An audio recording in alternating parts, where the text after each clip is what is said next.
Using red. Oh, we got it. Okay, it's gonna be. I'll let you know when we're officially live. Okay. And then I'll start by playing the Guinea. And Okay, then I you can think we're go. live now. Let me see. I Yep. see my name.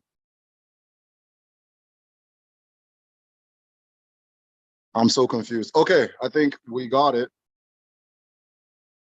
All of a sudden, I can't hear anything. Give me just a second. Let me figure this out. Okay, now I'm hearing myself in double time. Well, I wasn't saying anything. No, no, I was hearing myself. You're fine. Don't worry about it. Okay, got it. Okay, so I think we're good to go. Let me hear you. Sound check, sound check.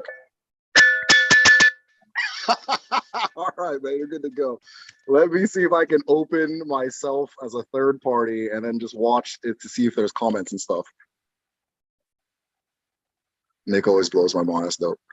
Okay, let's see. Aha, found it. Let me hear you. Sound check, sound check. All right, I'm gonna mute this. Mute. Double mute. Play. Okay, cool.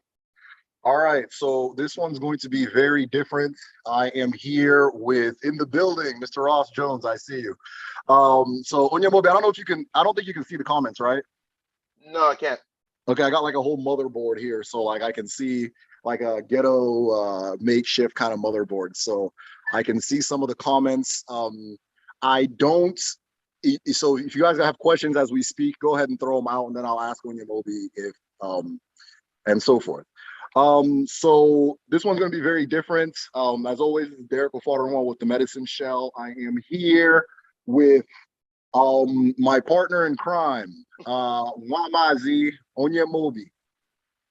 He is the founder of the Igbo Cyber Shrine, and we are going to be having a conversation about storytelling, why spirituality, and I can't speak for everybody's tradition, but most definitely Odinani and Igbo and storytelling go hand in hand, kind of don't work without each other, and what that looks like in the modern day. Then, of course, Onyemobi had some things that he wanted to share as well. As always, we're going to begin by doing the honors. I'm in a coalesced part of the country, but I have Ndewo, Princess Kaha, Ndewo, Jada Renee, Ndewo Ross, Ndewo in the house. Okay, so it's in the house, Ndewo. So I'm going to use Nzu this time, okay? So let me go ahead and begin. Oh, actually, wait, Onyemobi, you senior me by 1 year, so I got to pass this to you, and you got to nod and let me know if it's okay for me to do the honors. All right, perfect. All right. So that being said, let me go ahead and begin. Okike Keruwa, Alawala, ala nne mmadụ na nne mmụọ, ala ji aka abụọ na-enye ndụ, eji m obiọma na-ekele gị, eji m obiọma na-ekelekwe ndị eke ya tụọ nzu, ndị ori ya tụọ nzu, ndị afọ ya tụọ nzu, ndị nkwọ tụọ nzu, kelee ndị mbụ na ndị egede, ndị mmadụ na ndị mmụọ, mmụọ na-esoro anyị na mmụọ na-enye anyị ije, mmụọ na-enye anyị ndụ, mmụọ na-enye anyị ike, mana ije anyị na-aga bụ ije okike kere ka anyị gaa n'ụwa. Ọ ga-adị nnọọ na eke na orie na afọ na nkwọ ise. All right. So I thought you were gonna sound us off with the bells. Well, I can do that now. All right. We're good to go, man. All right, cool, man. Onyemobi, man, what's going on? I'm fine. I just here to go and talk about stories, right? Talking about stories, talk about literature is something you and I have actually talked about since we started talking. Like, as long as we've been friends, it's been something. Right. In fact, I think, isn't that why you started like actually talking about me, talking to me? I specifically reached out to you because I was getting interested in all these topics. And my sister said that she knew some guy that was like, that, was really in depth and knew all these things. And you were part of the Ethle Society. as those who know can see from the background. And I was like, oh, okay, who is that? Like, you know, what's his link and that kind of thing. And so then she sent me your link. I saw your pictures. I was like, oh man, this guy's the real deal. And so I reached out from there. I figured out that you were the one that did the Igbo Cyber Shrine, which I actually seen before meeting you, right? But yeah, it was. I'm trying to remember the exact topic we were talking about. I think it was Epe specifically. But we've been, like you said, been talking about the role of stories and storytelling in the ancestral tradition and in the way the world works, period, for quite a long time. And the reason I wanted to have you on, for those who don't know, Onyemobi has started an Odinani book club. So it's completely free. It's just if you, or let me put it this way. Anyways, you can explain the book club better than I can. Go ahead, bro. Okay, sure. So basically, when I started the Igbo Cyber Shrine, one of the things that I stated was, without a doubt, literature and stories were one of the best ways to learn Odinani, right? So for a lot of people, in fact, I think most people, the introduction to Odinani, if they're not in Nigeria, is via Things Fall Apart.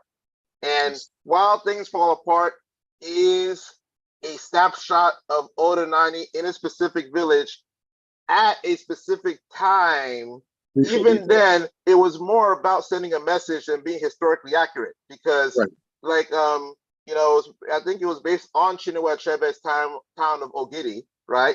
But, you know, that town would have been well into the international trade at that time. Yes. And they purposely made them more isolated than they needed to be for the sake of kind of trying to tell a story. And interesting enough, you and I have talked about this, for the Odinani Book Club, right? Ifuru was actually our first selection. Yes. And Ifuru was, which by the way, was the first book in English written by an African author, a female African author, right? Female, yeah. So by the name of Lady Flora Nwapa from Oguta. Now that story basically feels like it's pre-colonial, but is actually well into colonization. Right. You know, one of the things too is that I think, like, I'm moving away from the term colonial, pre-colonial, because that era is such a blur as far as when the colonial began and when the colonial and that kind of thing. Like, it's a huge blur. And so, like you were saying, Things Fall Apart, you know, it's pushed, or not pushed, but it's advertised, however you want to put it, as like the coming of the Europeans. But if you want to be historically accurate, Ogidi is not that far from the Niger River.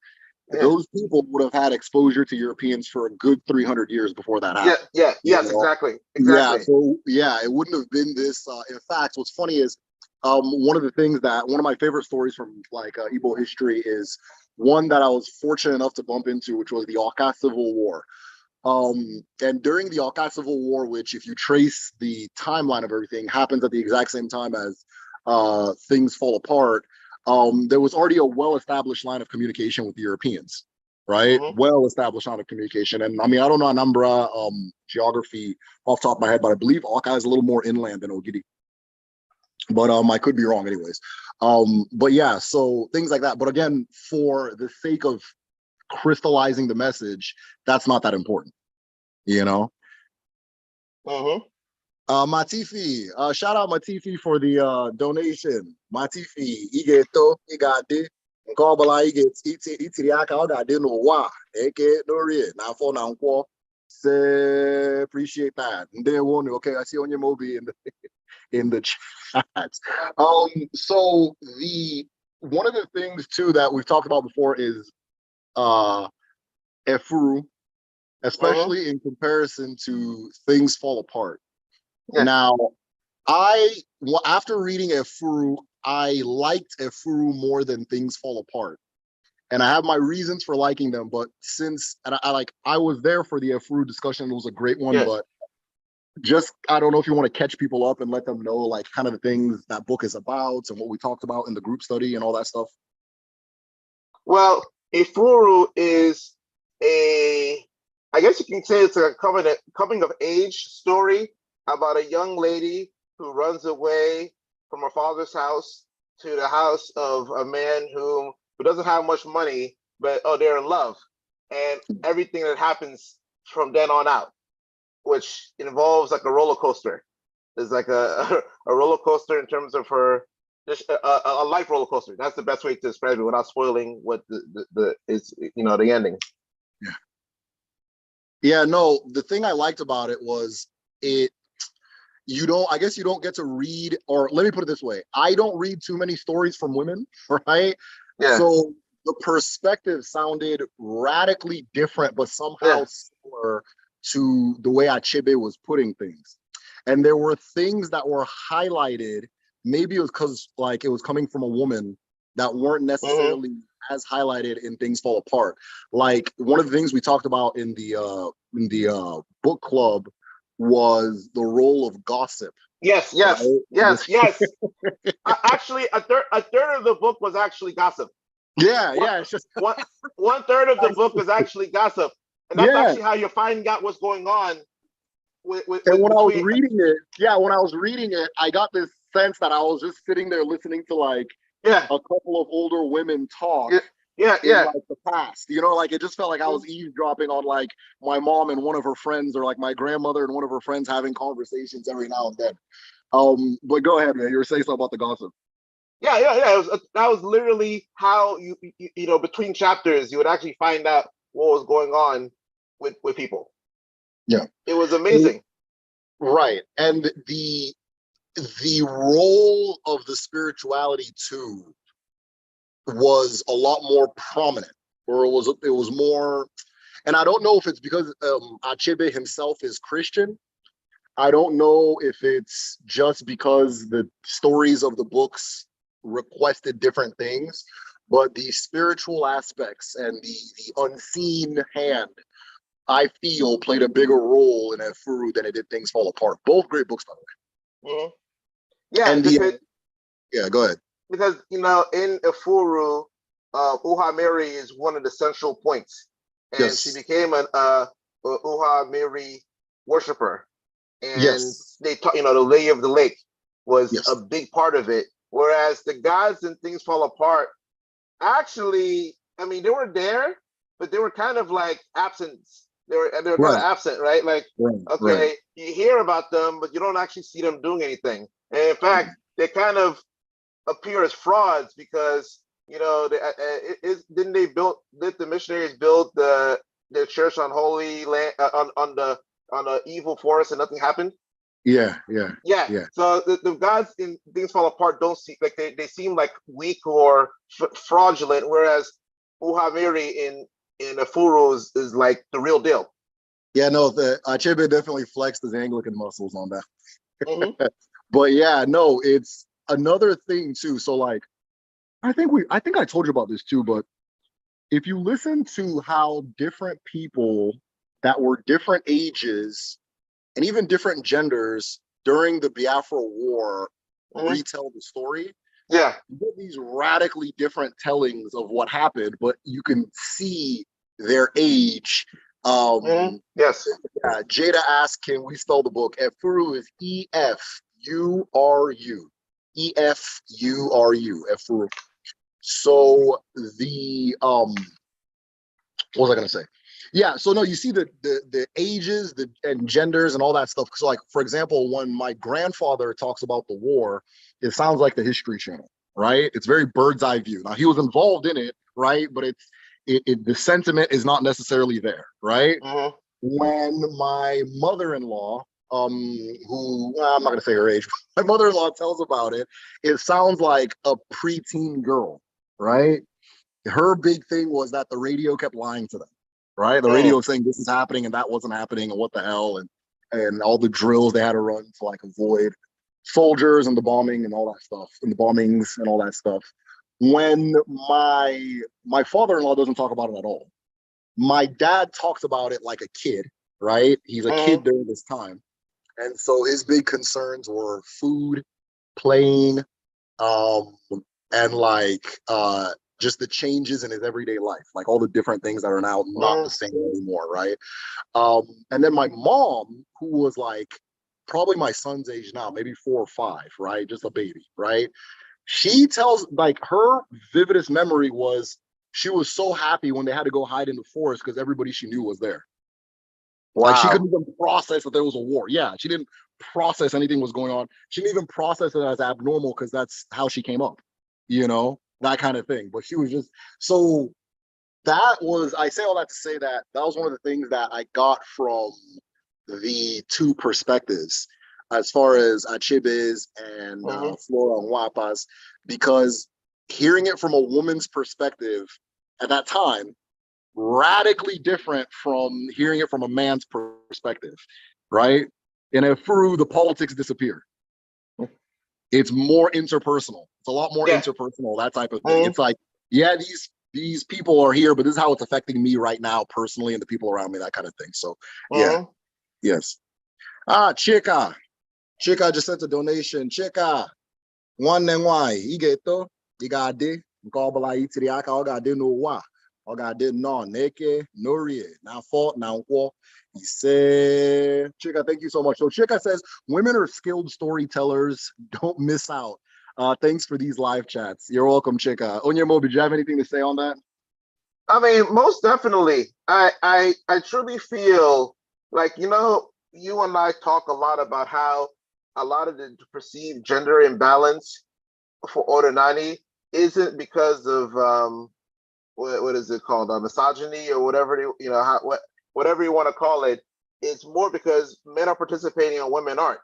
Yes, And completely. it's like that Yeah, actually has more to do with that.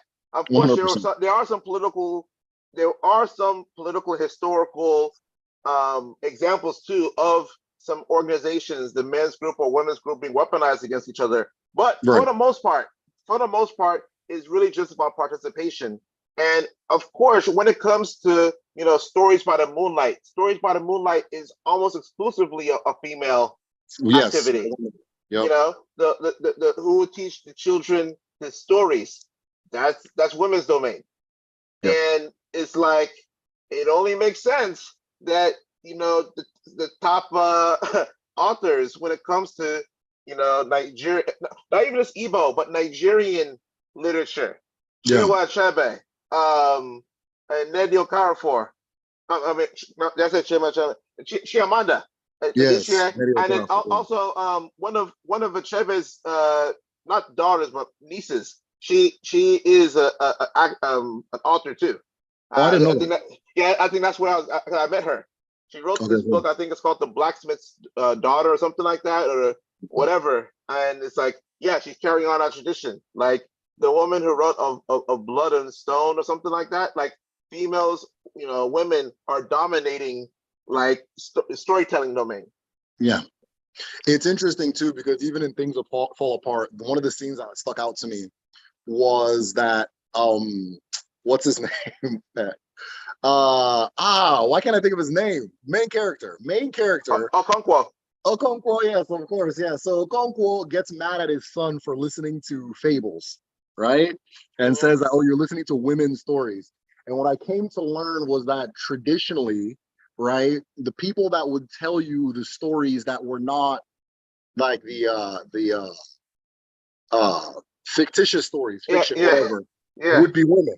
You yeah, understand? It would be yeah. women telling those two tales by moonlight, all those different things. And then if your father or a man was telling you a story, he was to be accountable for reality. So he's the one that's going to be telling you the history story or those types of things, right? Mm-hmm.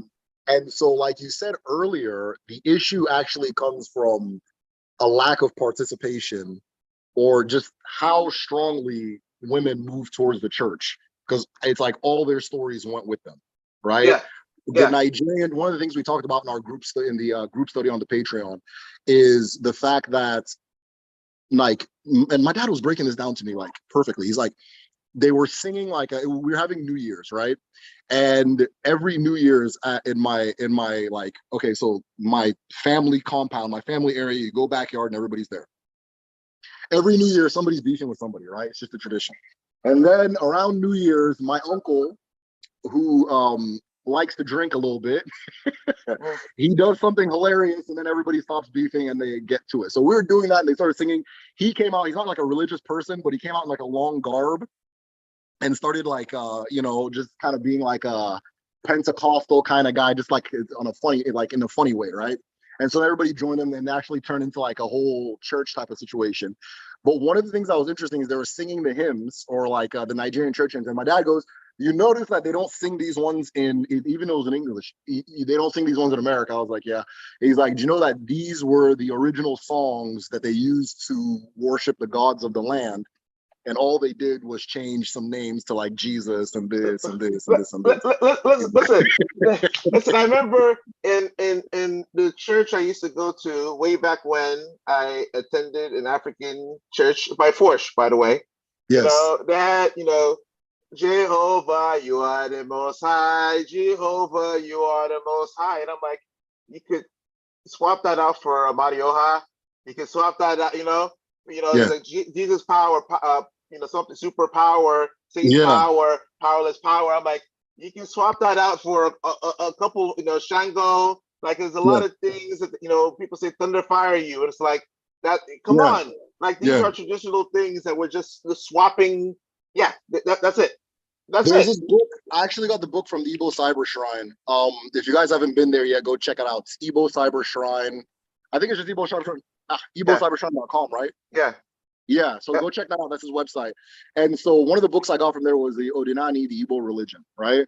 And one of the things he says in there is that, people are always talking about throwing Holy Ghost fire at Ekwensu, not knowing that Ekwensu is the Holy Ghost fire, right? Mm-hmm. Now, you look at the emphasis on that Holy Ghost fire at home compared to, I don't know, England, Germany, whatever. It's not there at all. It's not there at all. Yeah. It's not there at all. The flames for the Holy Ghost, the flames only appeared when they were speaking in tongues over the top of their heads, and that's it. I don't remember any mention at all of Holy Ghost fire for the rest of the Bible. But in Nigerian, I guess Christianity, that Holy Ghost fire is like the second main character after Jesus. In fact, it might be giving Jesus a run for his money. So yeah. The Holy Ghost fire. Holy Ghost fire is actually the most powerful thing in Nigeria. That was actually what my uncle started doing. I got everybody to join him and kind of break the ice and things like that. So yeah. But one of the things we were actually talking about earlier today, I don't know if you remember, but we were talking about the use of story to break down cosmology. Because one of the things that, my channel has a certain inclination towards speaking about the thing academically, right? And so sometimes I worry is like, okay, are people going to think that this is just how it is? Or like this is how people talk about these things because I'm explaining, right? So I don't want it to get too heady, but that's just how I talk. So it's what it's going to be. But I don't want to get too heady or get to the point where people think that it's just like this very, very cerebral thing, right? So one of the things that you see throughout traditions in the world is that they take these very heady kind of cerebral concepts and break it down into story, right? And I remember there was something you were telling me, and I told you to wait, like save these bars for the live stream. I don't know if you remember it. Yeah. Basically, look, all around, once you recognize patterns and cycles and whatnot, you start to realize that fundamentally us human beings are following the same program. Yeah. It's like inherent in us, right? And even our stories follow the same pattern of events. And on top of that, it's like when you get into the mythology, it's like, oh, wait a minute. This is where this particular thing comes from. So I'm going to give you two pop culture phenomenons, right? Number one, Star Wars. Star Wars is the movies franchise, right? When it comes to movie franchises, there's nothing better than Star Wars. Right. If you study Star Wars, the thing that and study Taoism, right? Taoism is the traditional faith of China, right? It's Taoism. Like what they're practicing is like space Taoism. The yin and the yang, the dark side of the force, the light side, the force ghost would be the Junzu or something like that. Like the Jedi Knights would be the considered like the great man, right? Like the virtuous man who lives and walks a particular path, and is one with the Force, which is the Tao, and the Chi that flows with there. It's all there, right? Like you can clearly see.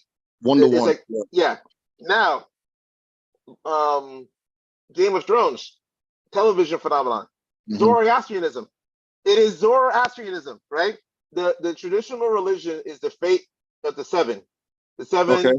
the Zoroastrian has one god, Ahura Mazda, and Ahura Mazda separated himself into seven immortals, right? Okay. I think the Amesh Shmeta, something like that. It's like, no, that's the seven in Game of Thrones. And then, but Ahura Mazda is the god of light, and then there's the god of darkness, right? And so this god of darkness has seven evil spirits that they're going against. I think they're called divas. So anyway, in Game of Thrones, you said? I think devas. Devas. Okay, devas. Yeah, I heard that. In Game of Thrones, there is also the god of light. The god of light, the Red Woman. That's the god that she worshipped, and she's the one that was able to bring people back from the dead. And then there was the god of death. That the many-faced god, I believe, was the god of death. Anyway, is Zoroastrianism, right? So you can learn a lot about these cosmologies from watching both of these shows, or one show, one movie franchise, one show. It's is right there. There's no doubt that there was an influence, even if the influence was like subconscious. Is there? It's there, yeah. And as far as it, like, a lot of times I don't think people do these things on purpose. But what ends up happening is there are patterns. Like, I don't know how to describe it, but there are certain patterns in, let's call it, creation, right? And all over the world, people observe these patterns. But the way they speak about those patterns are going to be based on their life experience, their geography, so on and so forth, right? Like, I had it broken down to me. I was sending you this because it finally clicked. But I sent you something a few days ago, actually, where if you look at the role that wings play in a lot of like Eurasian cosmology, and the role that the palm or the feather plays in ours, there's a lot of parallel. And if you look at the pattern of both, right, they look like waves. They represent waves, that type of thing. There's a lot of parallel of both. And so people end up creating, or using the words they use to describe these things are going to be based on their geography. But the patterns are universal. And that's one of the things, like, even when, and I hate to bring this up, like, even like the Igbo Jewish thing, right? Yeah. Right. Anyways, yeah, go ahead, man. If you want to say anything. Oh yeah, just that in general, right? Like us, we tell the same stories in just different ways, right? Like Shakespeare. I truly believe that as long as humans are around, there's going to be a version of Shakespeare. Whether it's Romeo and Juliet or Macbeth or Hamlet. I think like the Lion King is part Hamlet, part the Epic of Sundiata. Like I think there's like a merger of both of those stories. 100%.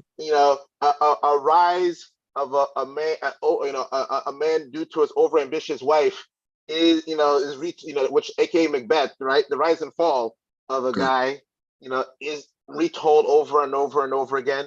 1001 Arabian Nights, there's the different stories there. It's an ever-growing corpus, right? As long as us humans are around, we're just gonna be updating these stories forever. Right. One of the things I saw, and I'm probably the only one that sees it because whatever, but I see a strange parallel between The Merchant of Venice and the movie Casino. Like, it's the same story of this outsider type of character with a level of influence that the surrounding feels is undue, but when it finally boils down to it, it didn't matter.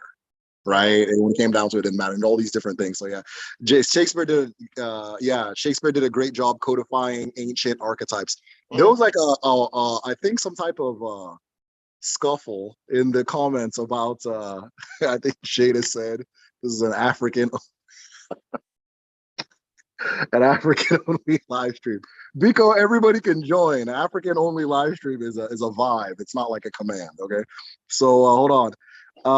Game of Thrones, the song Fire and Ice. Fire and Ice has so many influences from all over the world. Yeah, absolutely.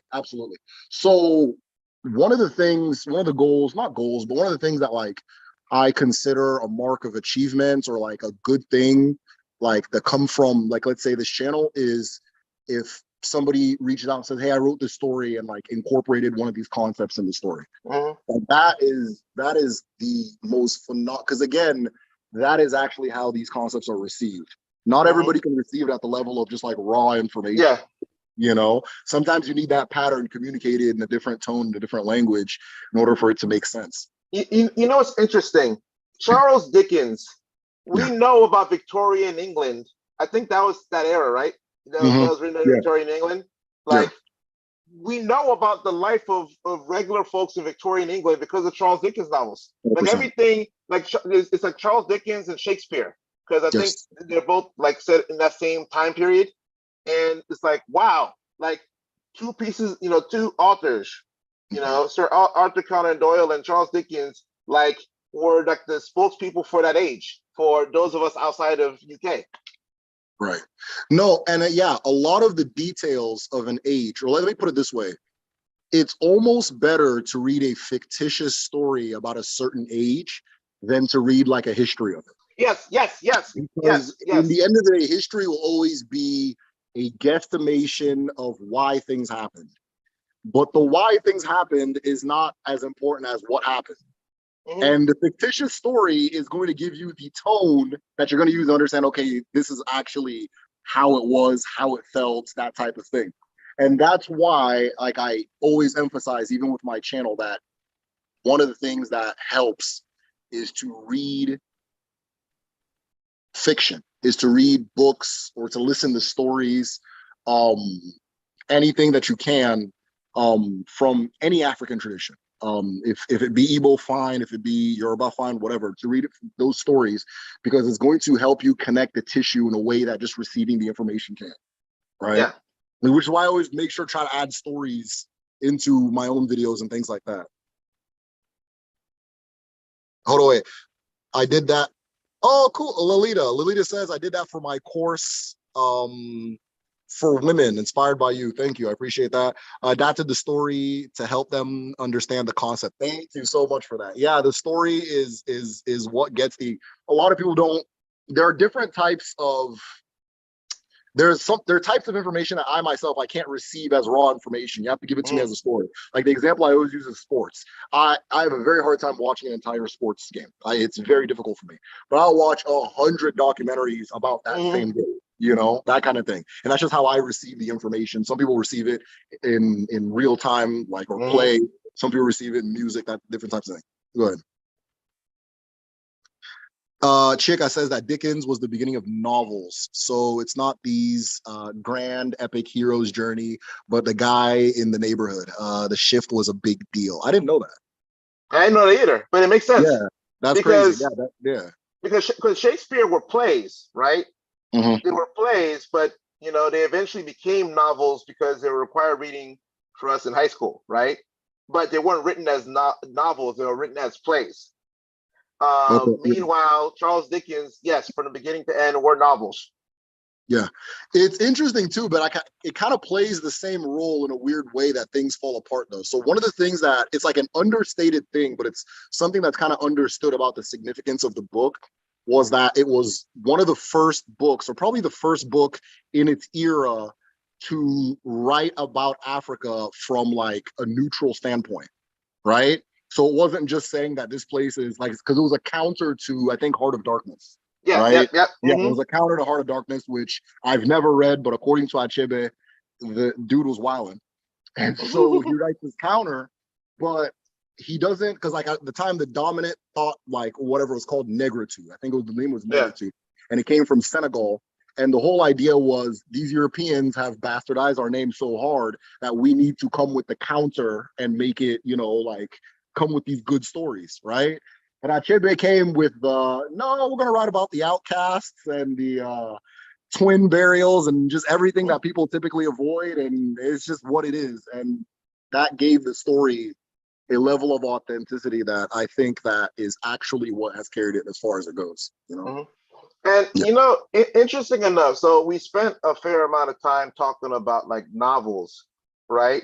In terms of Okay, how people perceive Odonani and evil people. But for people like from, I guess you can say the 80s and especially the 90s onward, Mhm. Nollywood, right?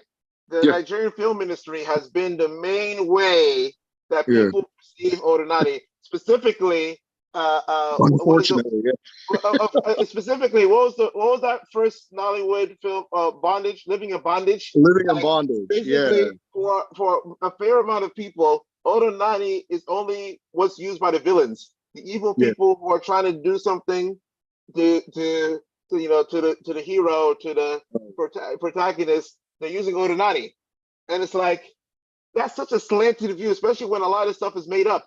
A lot of Right, things are are made up. And it's like that's not actually true for actual Ordinati. Not to say that those stuff or things don't exist, but that's not really Ordinati. That's some right, people deciding to take Ordinati elements in doing some criminal and foul stuff.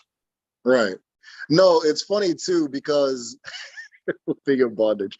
One of the things though that I've been noticing recently, I don't know if it's Living in Bondage or Neck of the Pretty Serpent, or one of those like very old Nollywood movies, is anyways, let me not go this far because I highly doubt this had anything to do with it. But it is interesting that the movie that got the whole genre kicked off is this story, it's Igbo story, where a man ends up killing his wife. And yada yada yada. And then you look at the Chieneke account story, the version that gets the I didn't tell on my channel, but a lot of people tell us that Chuku deliberately kills Eke. You understand? Or no Chuku Kabosu, because he got Yeah. pissed off that she opened the door and rips her apart, right? That type of thing. And so it's interesting that sometimes I wonder if there's a connection there because one of the names for Nechuku, of course, is Neka. You understand? Or Neka the serpent. I don't know what the hell that was. But yeah, Neka the serpent, that kind of thing. So I don't know. I don't know if there's a connection there, but it's just probably my mind doing this, going too far. But yeah. Ross says, tattoo I'm getting is inspired by the spider story. Appreciate that, Ross. Appreciate that, man. Appreciate that. Marcel Proust was great at telling a story that never ends during the Victorian era. Uh, Adrian, if you want to elaborate on that, that'd be dope. And I think I've officially lost the chat, but yeah. But anyways, the Odinani Book Club, man, fill us in. What are you currently discussing right now, or what book is on the table right now? Well, we're currently reading Akata Warrior, Okay. which is by Nnedi Okarafor, who, by the way, is one of the best and most underrated authors. She writes African futurism. A lot of people label her as Afrofuturist, and she specifically says the difference between Afrofuturism and African futurism, especially given that African futurism is futurism from an African perspective. So meanwhile, she wrote Akata Witch first, and Akata Witch was the story of, or is typically compared to Harry Potter, because any young coming of age magical stories compared to Harry Potter now, even if look, they existed before Harry Potter. There was the Chronicles of Narnia. There Right. was Alice in Wonderland. Like these stories existed before Harry Potter. So it's really annoying that everything's Harry Potter. But anyway, it's a story of a young girl named Sunny. She happens to be albino, and her parents, they moved back to Nigeria. And in getting adjusted, she also finds out that she is what they call a leopard person, which is a magical person, and people who are non-magical are called lambs. And she is now navigating this new world that she's entered into, as well as getting adjusted to living in Nigeria again. So the first book came out a few years ago, and then Akata Warrior, and I think the last one is Akata Woman. So what we like to do is we like to go and bounce between classic novels and more contemporary novels, because we want to go and support the current authors, but also give respect to the old ones. Right. So I haven't read that one. I haven't read anything by Nnedi. I've just read like clips because like I've been working on a book myself and I'm not a novel reader. So one of the things I wanted to do was like respect the craft and go see who's all doing it and read and start following like a lot of people on what they call booktube and things like that and figure out what it is. One, you learn that novel writing is a very female space. right?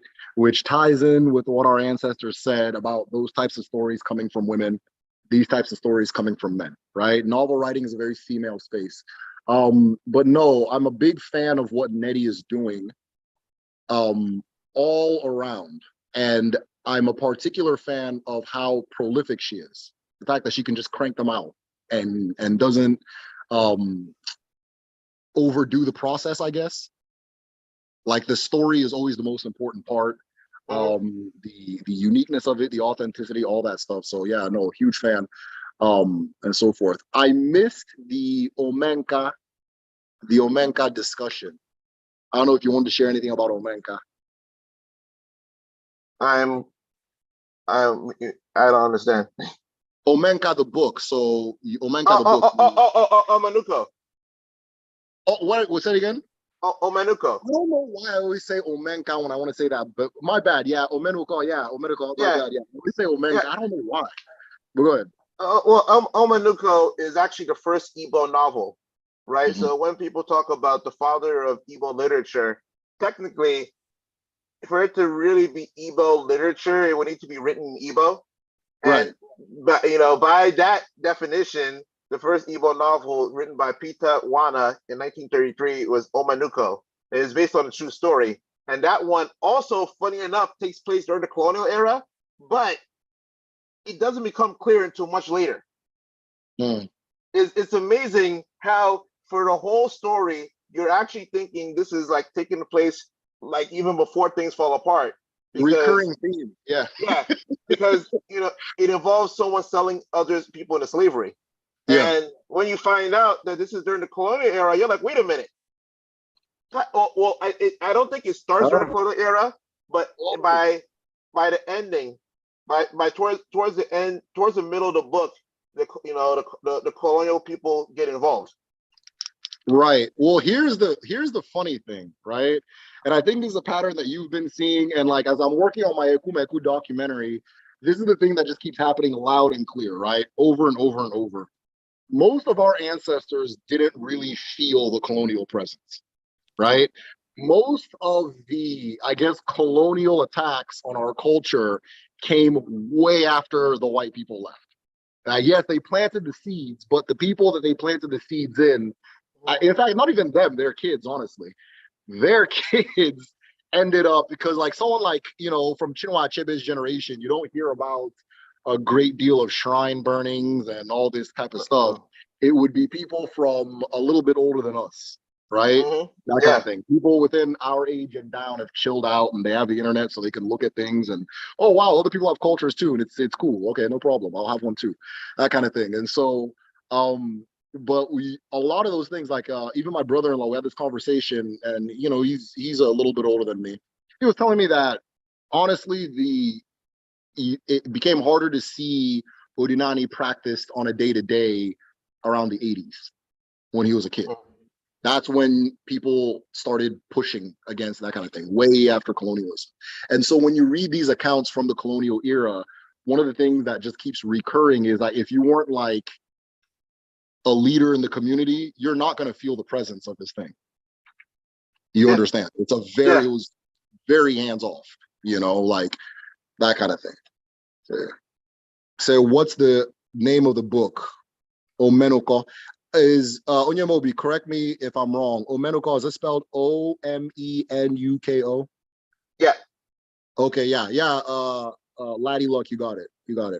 Nnedi Okarafor is awesome. She's a pioneer in African-based speculative fiction. Yes, she's awesome. Yeah.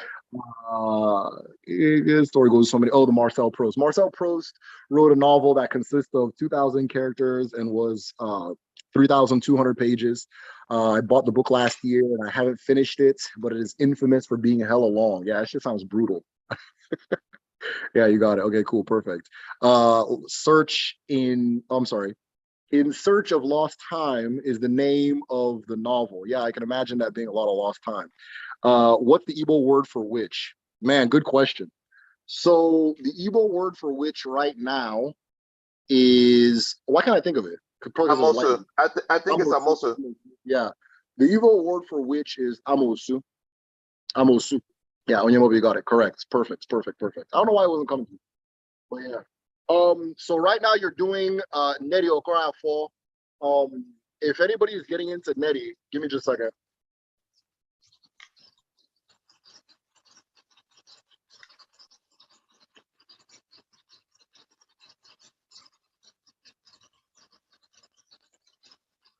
I'm gonna have to chill on having these things outside. Can you hear me still? Yeah. All right, so I'm gonna have to chill on having these outside. But yeah, any recommended other than Akata, you said Akata Witch, other than Akata Witch, any recommended books for Nnedi Okafo? I also think Who Fears Death is a good one. And there's this one, I think like the Book of Phoenix series. I think that one is actually like the one that won the most, the series that won the most. I think it has to do. Let me go and look that one up. And that That's the one one is that her and George R. R. Martin were gonna make a series out of, or yeah. Oh, okay. Book of Phoenix is actually a prequel. Is to Who Fears Death. Okay, I didn't know that. okay. So Yeah, yeah, who fears that? there's a lot that you can when you get into her universe, because I actually think that her stories kind of form like a universe, like the Nnedi Okarafor universe. It's a universe that, in my opinion, I've never seen Odenani actually presented like more in your face than in these books. Like Right, she does, right. she does a lot of research. Like I feel like the version not just of Odenani but of Igbo and African cultures that we get like in stories is a very tame, very just neutered version of it. Kind of like what Mhm. they've done with Native Americans. Native Americans as portrayed is almost always plain Indians, right? Right, right. It's always a certain type. And even that particular type of culture like didn't even last that long. And it's like, yo, there's so many different versions of stories there, but you have to pick the one that people are familiar with, right? Teepees Yes. and feathers in their hair and stuff like that, right? And something similar happens with our people. People are always just in the forest. They're always just fighting with like, maybe a sword or whatever. Here. You don't ever see the maritime culture. You don't ever see the Right, advanced weapons. You don't ever right. see their martial arts. The spirituality looks all the same. Yeah. There's no like it's just very one sided. Yes, yes, no, 100%. Yeah, it just boils down to us telling our own stories, I guess.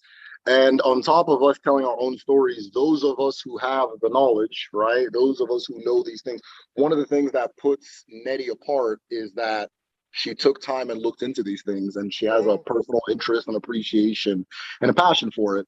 And then voila, her stories look like something else. They look Yeah, like modern day folktales, yeah, right? I can see these stories told around a fire, yeah. to a group of kids, right? These are modern day folk tales. Um, and that's really what it is. It's just having those who have the appreciation for it do something with that appreciation, Mhm. do something with that appreciation. I think we get caught up on what's not being done so much to the point where we forget that most of these things we're saying, we're the ones that are supposed to do them. So going back to what you said earlier about the Biafran War and many tales from the Biafran War, I Yeah, mean, Chimamanda, it took Chimamanda Adichie to actually make not only a book but a movie about the Biafran War that was seen by a lot right, of people.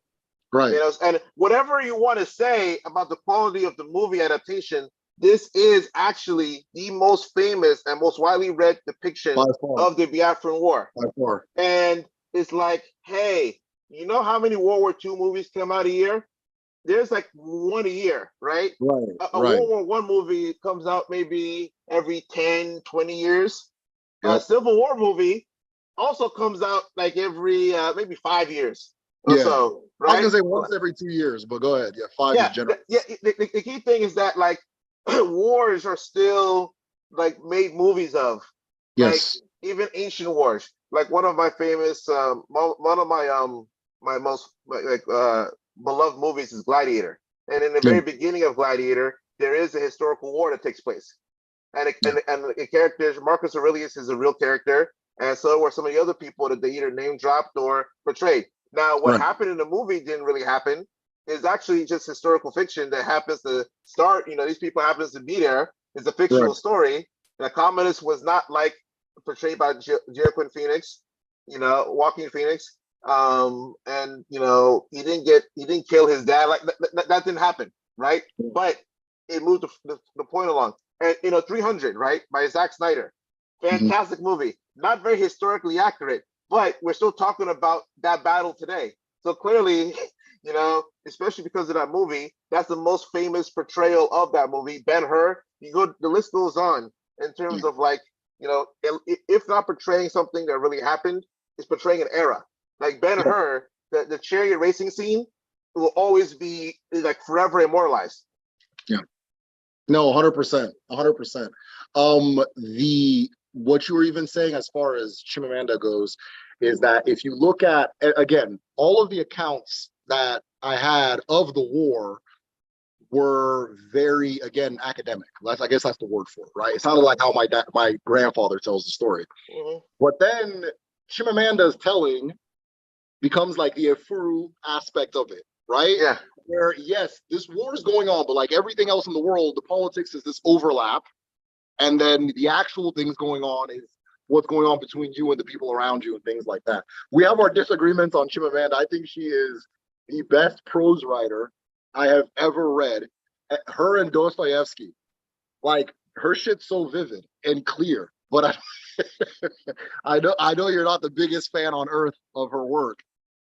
Well, funny enough, I actually haven't finished an entire novel from her, so I can't actually judge it. My interests stem, more in other areas, but it's fine. The key thing is there's no way her impact, you can't downplay that. Not at all. And it's wonderful that not just with her, there's a whole, it's opened up like a can of worms. I mean, you go to Amazon or Barnes and Nobles today, you'll see Igbo women front and center in terms of writing. Like the vast majority of stuff that we have lined up is by Igbo women. And that's great. Wait, say it again. There's a section called Igbo women? No. If you go, you can go to Barnes and Nobles now, and and you'll see that the literature that's there, like from Nigeria, or from authors of Nigerian descent, because in Nigerian Americans are also, I mean, Chiamanda is a Nigerian. Well, she came here. She wasn't born and raised here, but she came here. Yeah. So, but there's plenty of. I mean, Nnedi Okarafor is a Nigerian American, and there are plenty of others, right? So, like there's a lot that's going on here in that realm, in that space. It's interesting. Do you think that difference, right? So Nnedi being a Nigerian American, and then Chimamanda maybe say being born in Nigeria. Do you think that impact? Because a thought just came to me right now. Do you think that impacted what they chose to write about? Oh yeah, I feel like it's safe, right, to write about certain things in Nigeria. It's safe, but the reality is, up until recently, spirituality was still just so taboo in Nigeria, right? I feel like there was a time the church just seems to have such a hold on people in this really unhealthy way. The 90s, they were like death row. Yeah.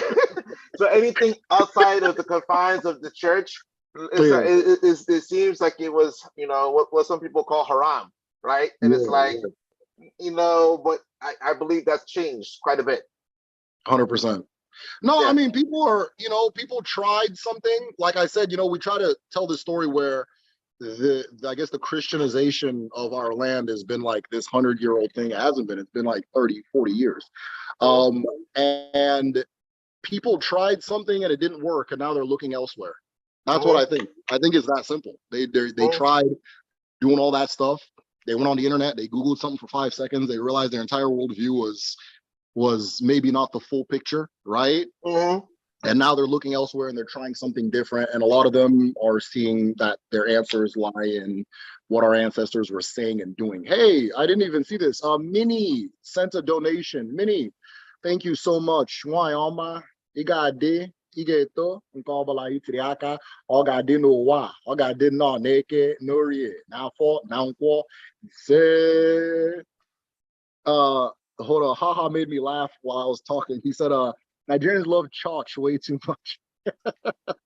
Yeah, Neck of the Beautiful Serpent set the stage for that for me.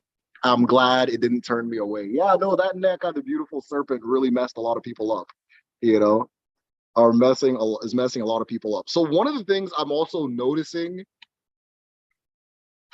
I don't even know if I want to say this.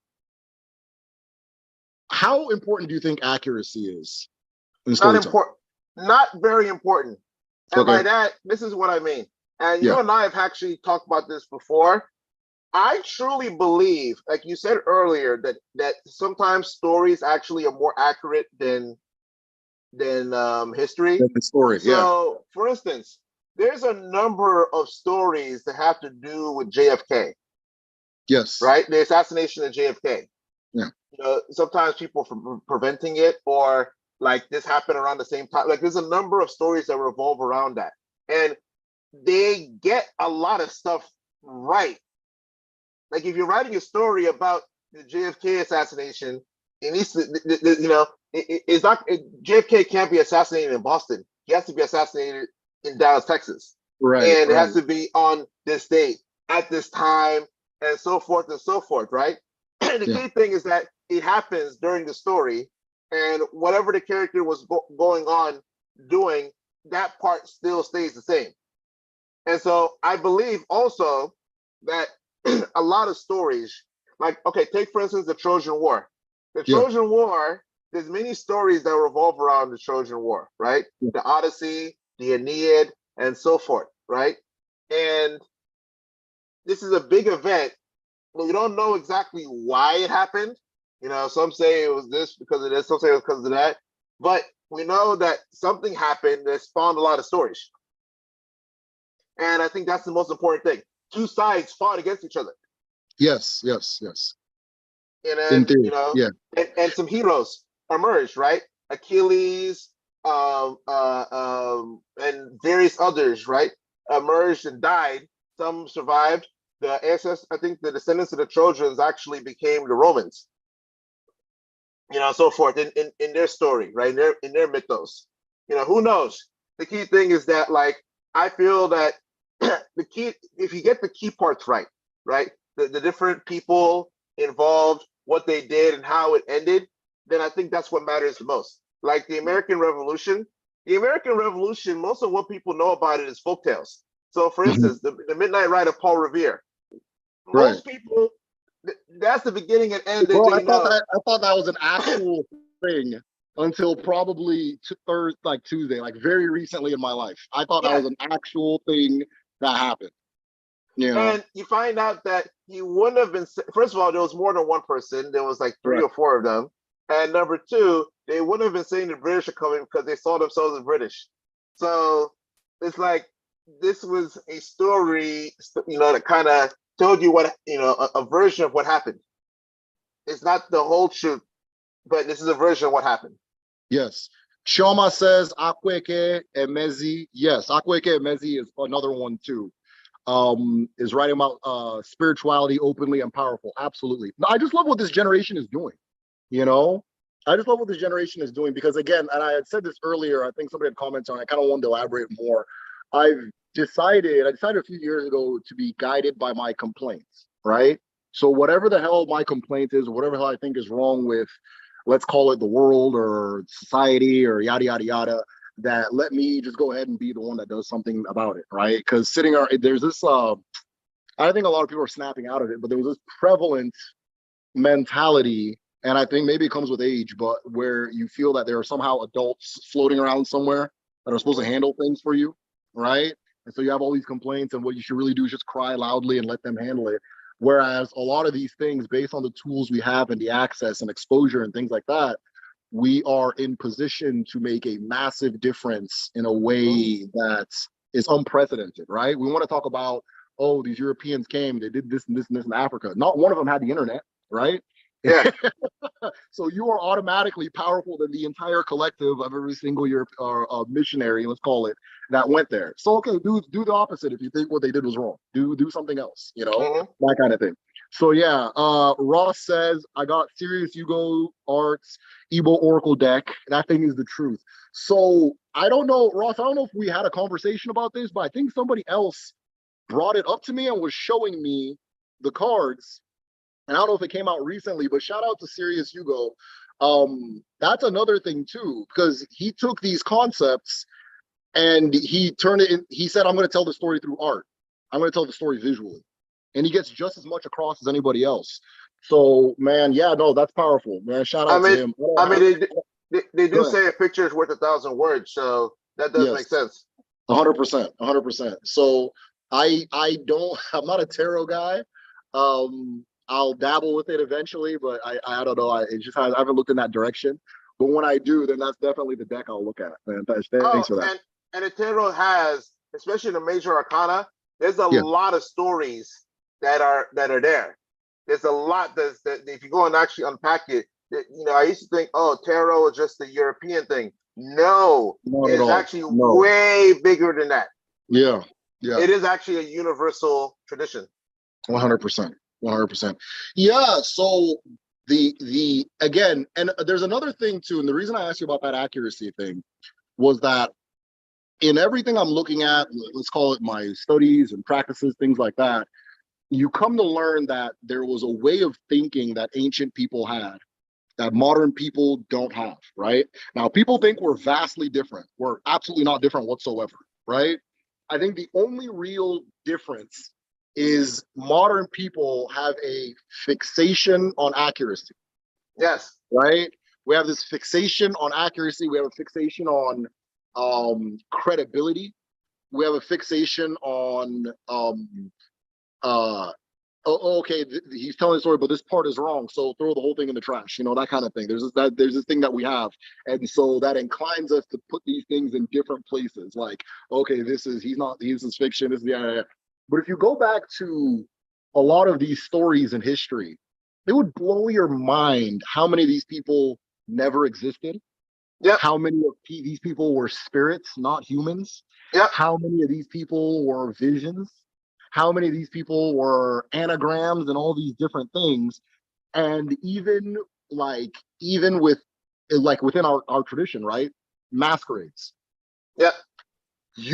Anybody that tells you that African history wasn't written down, it only has half of the story. Right. Anywhere you go, if you watch the masquerades of that place, right, you will know, and especially if you know what you're looking at, you will know from beginning to end how this place came to be. Yep. Just completely. Because the method of storytelling was different, right? Is ritual, Hmm. right? I'm not going to write this down, but I'm going to enact the exact event that made this community exist, right? One of the Hmm. first things I remember seeing, I was watching Ekeleke with my sister. It was a whole bunch of us, and it was one of them church people were trying to ban it, and my dad decided to have like an Ekeleke competition where all the different villages will come with their ekeleke. Ekeleke is like, for those who don't know, ekeleke is a masquerade that's performed on stilts, right? And there's like a little wooden head on top, and then the person's in stilts, usually wearing white, sometimes just like a rapa and a t-shirt, that kind of thing. And they dance. Some of them will hold live chickens while they dance. It's good stuff, right? And so we were watching Ekeleke, and when it clicked on me that these things are all telling a story, is I was like, I think that's a bird to my sister. She's like, how do you know? I was like, well, it's flapping its wings around. It's kind of obvious, right? It wasn't even like a hidden thing. It's Hmm. super obvious this is a bird, right? And then you go further, you learn the story of the Chocoloko, which is also called the Ekeleke, and all these, that the role, I think it's a heron, the role that the Hmm. heron plays culturally, you then go, oh, okay, these things are storytelling. This is a movie. This is a Yeah. biopic, that kind of thing. Hmm. So Ekeleke, yeah, okay. So somebody types it. Ekeleke. Ross says they are not normal cards. They tell much more if you understand the concepts. Yeah, wonderful. Yeah, check those out if you guys get a chance. Find them on. Guys, I'll send them those WhatsApp. All right. But you All know right. what? Go ahead. What's interesting is that like that's no different at all than a Civil War reenactment, a Revolutionary War reenactment. There are some Exactly. places right down south where they literally shoot cannons daily. Like they shoot cannons and they probably wear the uniforms. You know that this is just a ritual reenactment of particular thing. Like we do this Right. all the time at Right. parades, right? If you take a look at the parade culture, that's also always some type of, historically, Storytelling. yeah. There's going to be a float, right?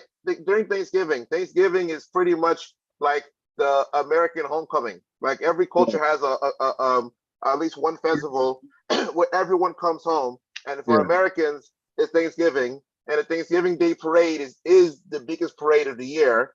For the most part, national.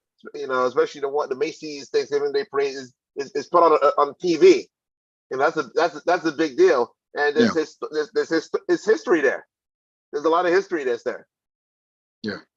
Yeah, no, it's paying attention to those things. Sometimes they tell a clearer story or a piece of the story that you can't necessarily pick up in the formal academic way, right? Yeah. You can't necessarily pick it up in the formal academic way. You have to take the story in a very, like, for example, think of how many relatively small, relatively small Black neighborhoods in America that are as well understood as Manhattan worldwide because of rap music, Yeah. right?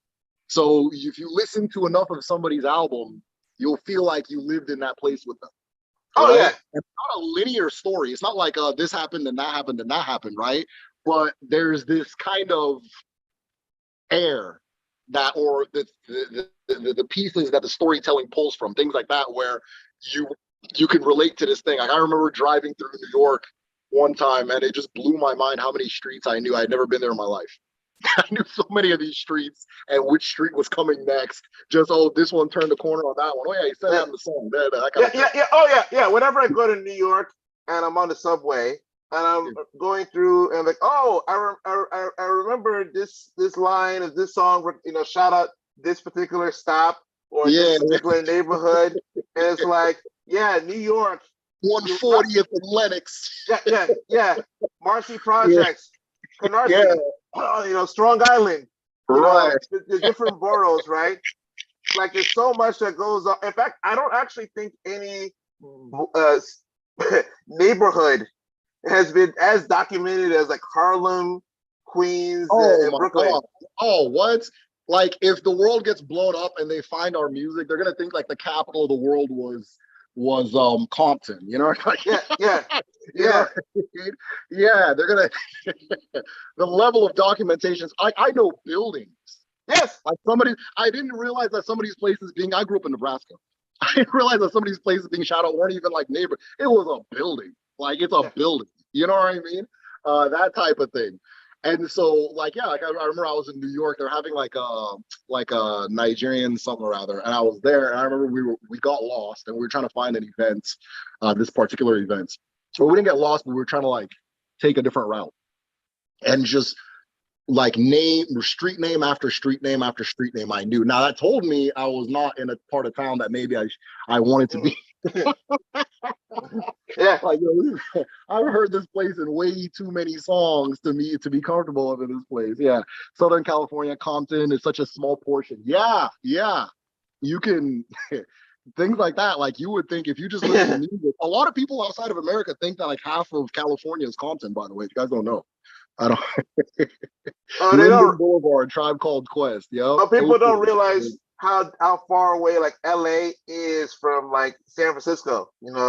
Like those Right. places are very far away from each other. And I think it's like 8 hours. And Right. it is truly amazing. I mean, and then also, I mean, rap from Texas. It's been Houston. Houston's Oh, been what? that's Yeah. been you know like from Scarface down to Yeah. yeah. I think Zero and Before I moved to Houston, I didn't like. I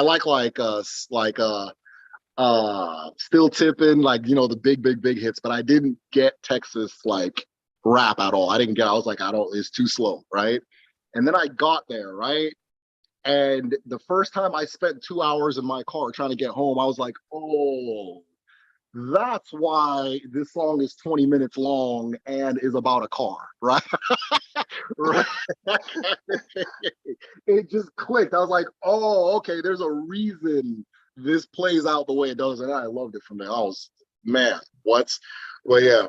But all right, man, I think we're gonna wrap it up. Onyemobi, as like for those who are new, Onyemobi is the founder of the Igbo Cyber Shrine at igbocybershrine.com. He has an Odinani book club that he opened. So as a collective, we pick a story or we pick a book, read it together in our own time, that kind of thing, come together, discuss it. The main thing is that storytelling and African spirituality, I mean, you can't do one without the other, right? You just can't do. Mike Jones, yeah. Mhm. That's always a Mike Jones, yeah. So anybody that's interested, Onyamobi, if you want to type your email address in the chat, Yeah. yeah, if you want, and then from there they can get on there. So if you want to support the Medicine Shell, as you guys have been doing, first and foremost, I want to show my gratitude and say thank you. If you want to continue supporting the channel and you're not a patron yet, get on there. It is at patreon.com/the medicine shell. I get to type links, so I'm gonna be all about it. Patreon.com/the medicine shell. So at all levels, right? At all levels of being a patron, you get access to my Odinani library, medicine library, I believe I called it. And this is a collection of everything that I read to get to the point that I am as far as knowing what I know. If I say something and maybe you don't think it's real or don't agree, you can go to the folder called that thing and see if it's verified elsewhere. But it's just a good way to explore different topics you may be interested in. A lot of stories in there, a lot of proverbs in there. I have a section called creative writing or inspired works. My apologies. So there's a folder called inspired works. It's just full of stories, folklores, proverbs, modern day stories, all the different things that give you that other perspective of the tradition. So that's available. Patrons can also get access to my 13 moon 4-day Igbo calendar. I was speaking to a good friend of mine, Onyemobi, you know Akuma Okore, right? Yeah. Yeah, I was Yeah. talking to him and he was saying that like a lot of the very simple concepts in like these African traditions would blow somebody's mind in America because like a lot of people don't know there's like alternative calendar systems, right? Yeah. Yeah. Calendar we deal with is just one culture's way of saying this is the day. So if you're looking for the Igbo calendar, it is available to all patrons. It syncs with your Google Calendar, and it has all the moons and all the market days and so forth. And then also we have an Odinani group study. So the next topic, I don't know how to word it, or I don't know how I'm going to title it, but it's going to be about the idea of patience, the idea of waiting in the African tradition. What do our ancestors have to say? What do we have to say in the modern day about waiting, maybe as a virtue, that kind of thing, right? I'll think of a name for it, but that's going to be the next topic we're going to have for the discussion. And then, of course, if you're interested in learning the Igbo language, I have an Igbo language school at www.kedu.me. There's a survey there so you can see what level would you be more comfortable or is best for you. From there, you can register. It is 3 months, and students get a coach. So this is somebody who calls you as frequently as you want and has conversations with you, and then classes or group study where you learn with other people who are trying to learn like you. So all of that is available at www.kedu.me. I strongly based the method that we use to teach Kedu with the ancestral method. So this isn't your, A, B, C, D, E, F, G, Igbo. This is looking into how our ancestors taught in general and applying it to a method, which, by the way, I have a video called Traditional Education Explained, if you're interested in what that actually looks like. That being said, that's everything. Onyemobi, if you want to have some words, send us off. Anything else you want to shout out or? Oh, thank you so much for having me on. Just wanted to go and send everyone off with, the Ogene bells that I played. And since we started it like that, I also want to go and send off everyone like that. So Wonderful.